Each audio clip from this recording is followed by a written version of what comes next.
Ladies and gentlemen, we have some breaking news. After a several-month delay, I have finally gotten around to creating the next video in our Cyberpunk 2020 introduction series, and that begs the question, will he learn to do netrunning within the coming year? Will the video actually come out? And what will come after this? All of that and more, after the break.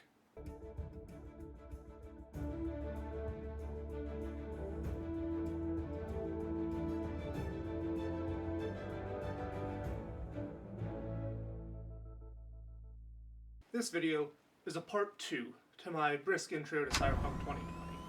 The last video covered basic stuff like the nuts and bolts, your rules, skills, chrome, stats, the really technical stuff that you need to know for playing the game, but you can only get so far with that. You need actual meat on them bones to actually do anything with the system.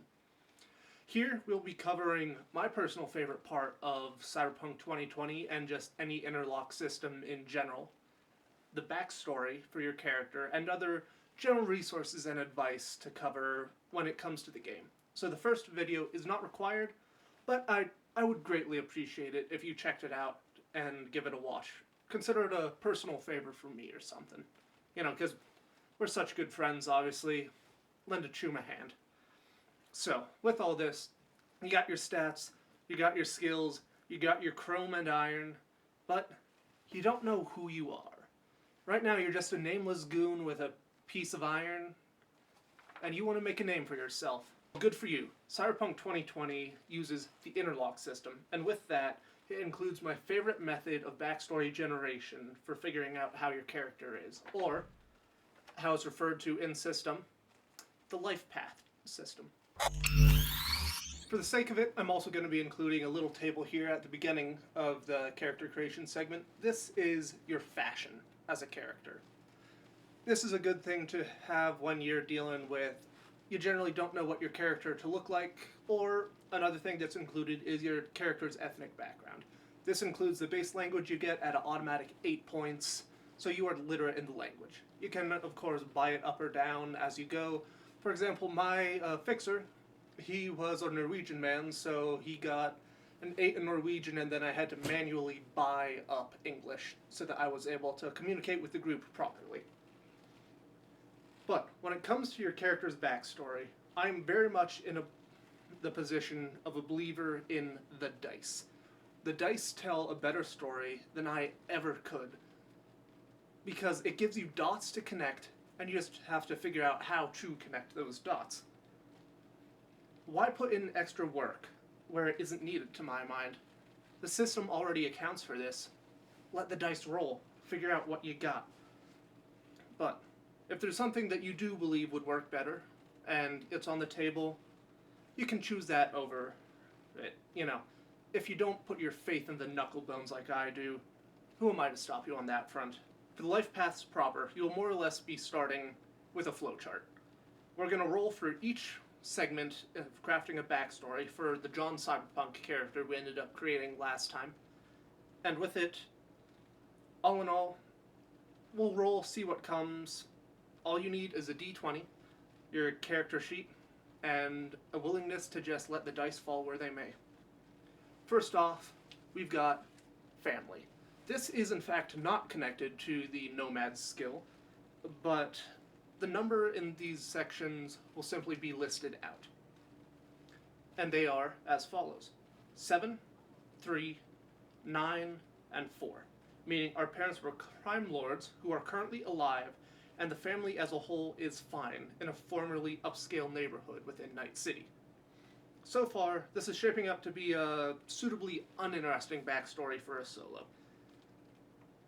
And generally, that's fine. Tropes are there to be played on for a reason, but we'll have to see what else the dice throw our way, because this isn't overly interesting. Of course, I will be adjusting some dice rolls, namely for the sections that it put us in, because little back end, when I was rolling up these numbers, I kept on rolling nothing happens, and that's not very exciting for being able to show all the facets of the character creator. But next, from family, we move on to siblings. Rolling again, we've got a 9. which means that we got 0 siblings. I'm an only child. 1 through 7 is the number of siblings you have. 8 through 9, like I just rolled, you're an only child. After figuring out the number of siblings you have, you would then roll to see how old they are compared to you, how they feel, generally run through the basic character creator again, get a good feeling for how you all feel about each other and how you can play that off each other for future backstory moments. Having figured out where our family he is and what goes with there, it seems that we're the sole heir of a crime family in a now ruined part of Night City. With this, I would then look towards the GM, maybe a bit of the Fixer sourcebook with Wildside to see where are we set? You know, what crime families would I be able to work with? Am I a member of, say, the, Yakuza, the Organskaya, or if you want to be really fucking out there, be part of the Red Chrome Legion and be a skinhead. But with this, I would also, at least if this was my character, pick up a level or 2 in Fixer just to show I'm really going in and getting these criminal contacts that my family has.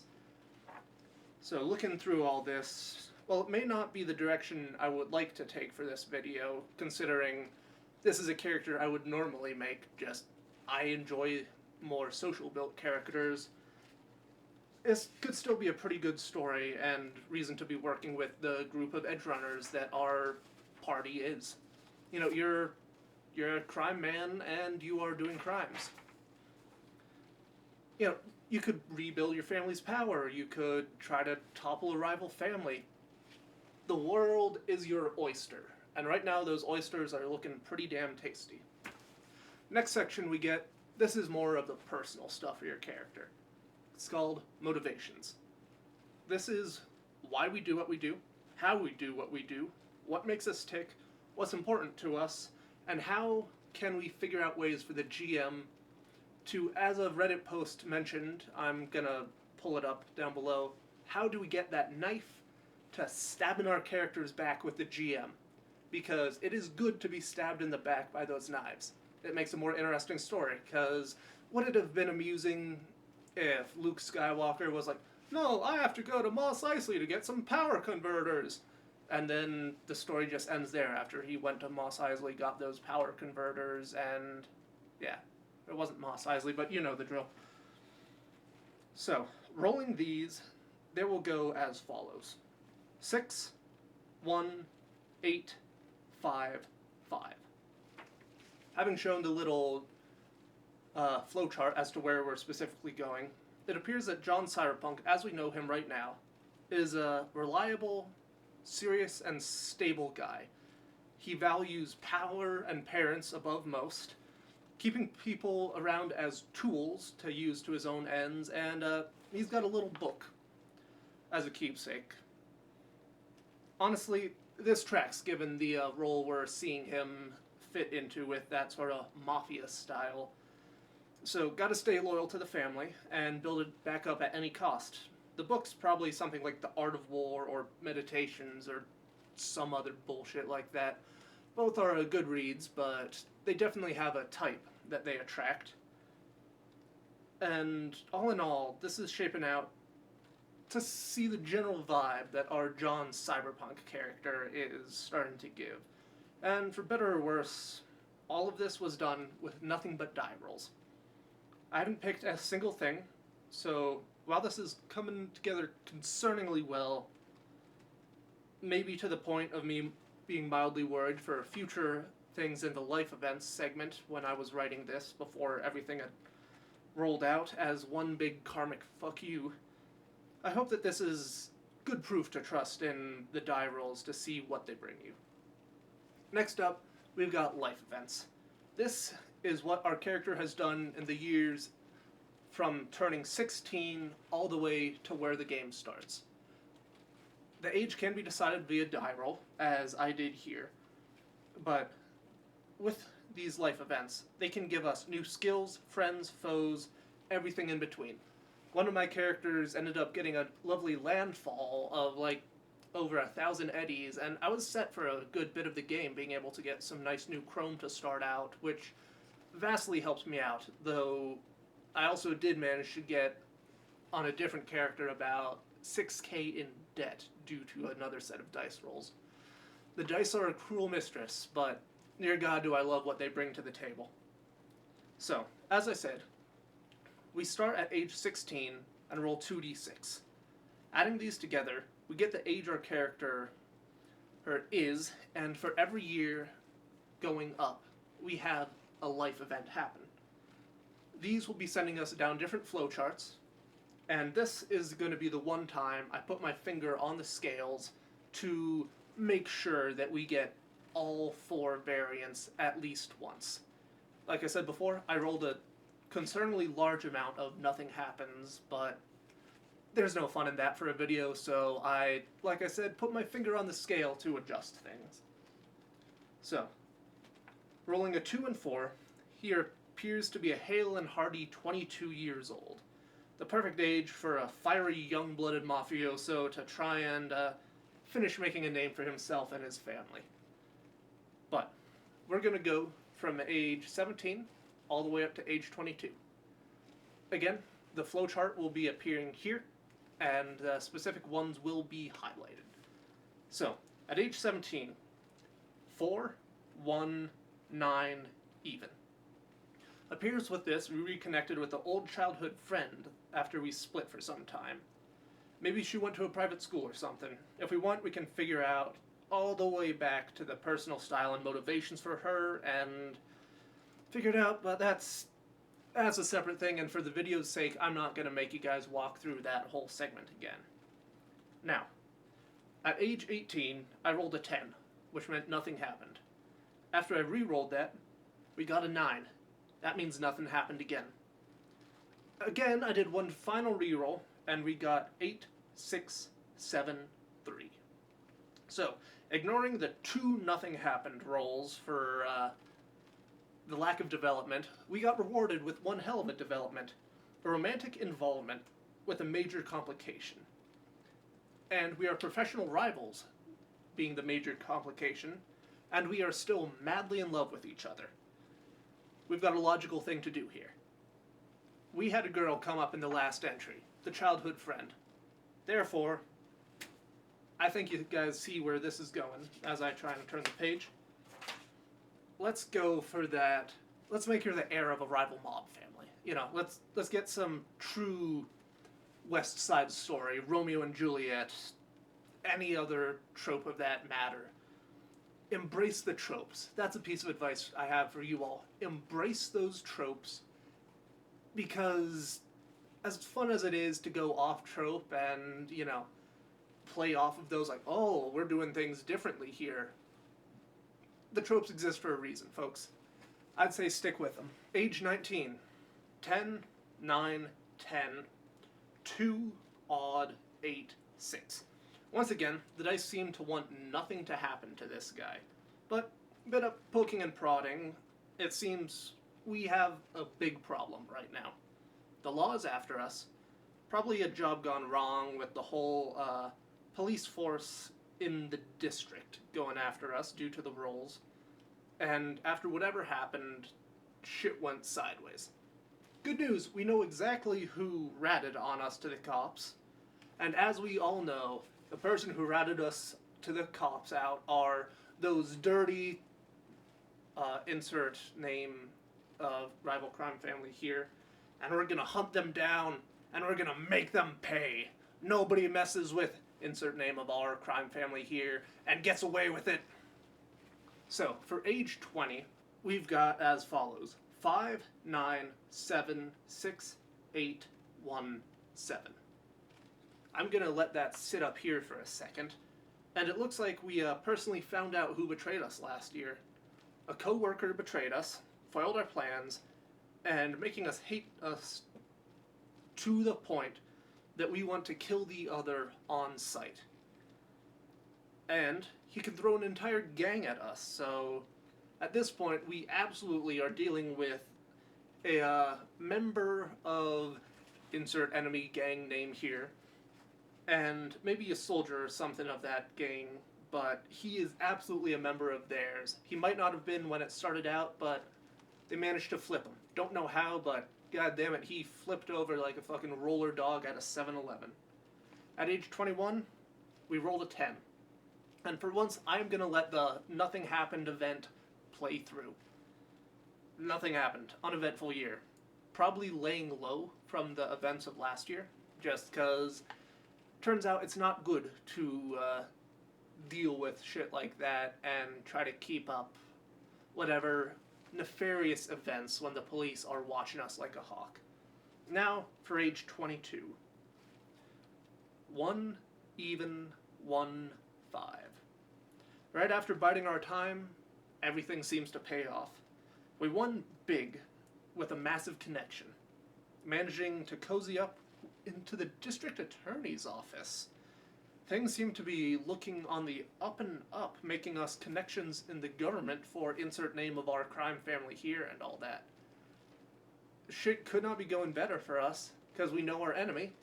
I'm going to say they're still alive, because that makes a more interesting story to have that knife still active. But everything's shaping together really nicely. So, having looked over the generator as I went for it, I hope you can understand why I love this system as much as I do. There's a few options I didn't end up rolling, but you can suffer, if we're using them as an example, an injury or addiction, which will result in you losing stat points, which we had a player at our table who consistently rolled addiction.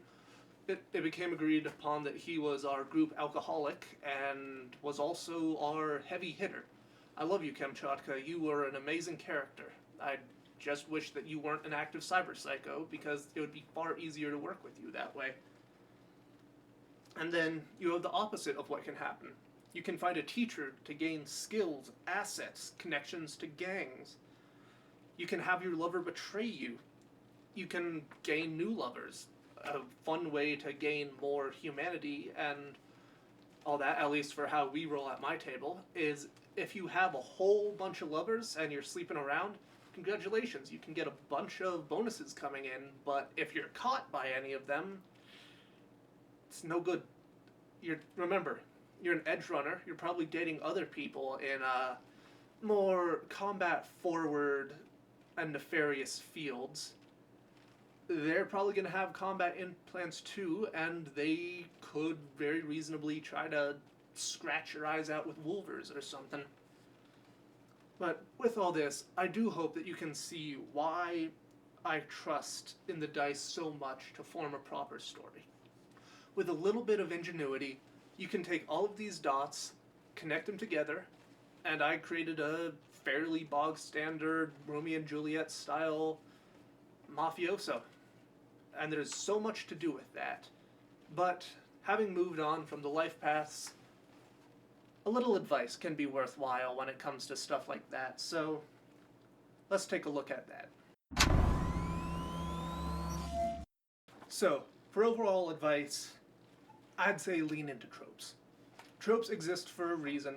You can riff off of them, obviously, but tropes exist for a reason, and if you lean into them, both sides of the party know how to generally play with those. Nihil novum sub sole and all that.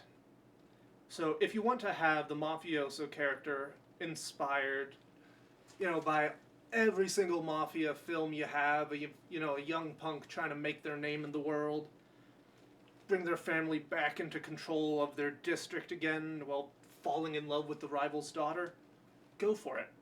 Do you want to have a nomad trapped in the city while they wait for their partner to heal up after a nasty bike injury? Do that. Do you want to have a former corpo faking their death to go live in a basement somewhere in the middle of a random corner of the city with their own ripper shop? Do that.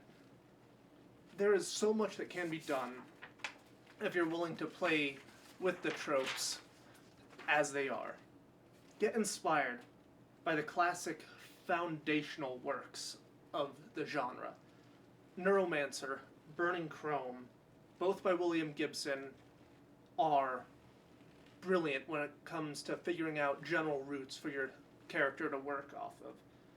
And while not a particular favorite of mine, the story of Hero Protagonist, spelled Hiro, in the Snow Crash book is a major tentpole of the cyberpunk genre as a whole, even if it is made to satirize Gibson's work. Blade Runner and the book counterpart, Do Androids Dream of Electric Sheep, are classic stories to look at. And also, Blade Runner is a damn fine movie to watch. It's the reason there's a classic movie with it. It is a brilliant work. So, do you want to have a nomad character? If you're going for that, the Mad Max films can be a pretty good starting point to look at for some of the interactions of just cars and other things of that nature. Remember, inspiration is everywhere. Good artists borrow. Great artists steal. You just have to do enough tweaking to it that it's your own. There's so much that can be done with a few adjustments if you're willing to make them. So, in a word, if you're looking for advice on creating a character's story, inspiration. Take it. Carpe diem and all that, or rather, carpe linguae. Look back at previous works. As I said before, good artists copy, great artists steal. I recommend looking at Seth Skorkowski's video on character design, and I'm sure Matt Colville has a few, even if he has gone from Bugbear to Andrew Ryan recently. Sometimes all you need to do is look at a classic story and add a coating of chrome and neon. You've got something brand new after that. Take Hamlet and the Lion King, for example. Roughly the same story, but they feel vastly different due to one being set in the African savannah and the other in Denmark and that region. There's a setting in the game for almost anything you want. Green War is amazing for corporate espionage and plotting, along with a lot of roleplay potential for high intelligence characters. Chrome Berets is if you want to be corporate soldiers violently putting down rebellions, because after all, the corpos are the one giving you money. What's so wrong about putting down a few people trying to make their lives better? For a John Cyberpunk character, take that Romeo and Juliet or West Side Story rough notes, add that clothing of chrome and organized crime, and he's got a brilliant story to have jogging along in the background besides the rest of the group of edgerunners. They're trying to strike it big and get out of their squalid life, drinking, Manhattans on the top of Corpo Plaza. For you, you're trying to build your family back up from nothing. And you're trying to get that girl because, god damn it, you two are so head over heels for each other you can't notice the signs of your families trying to kill each other. So, stay inspired. Let me know what characters you have rolled up or ideas you have. I love learning about other people's work and just generally, what are you doing to make your game special? And general stuff for down there, I will be linking Data Fortress 2020, Cyber Smiley's Data Fort, all brilliant things that have full books to them that have been created by the fans.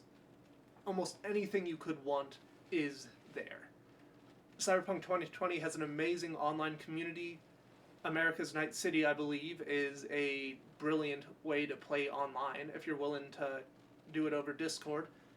And all in all, there's just so much in 2020 that generally will copy over to Cyberpunk Red if you're into more modern systems. But I hope that this was a worthwhile part 2 to the first one. You know the drill. Stuff down below, do with it as you see fit. Let me know what characters you've made and general inspirations you have. And yeah, this is Sven, John Cyberpunk, Elven Prince, signing out.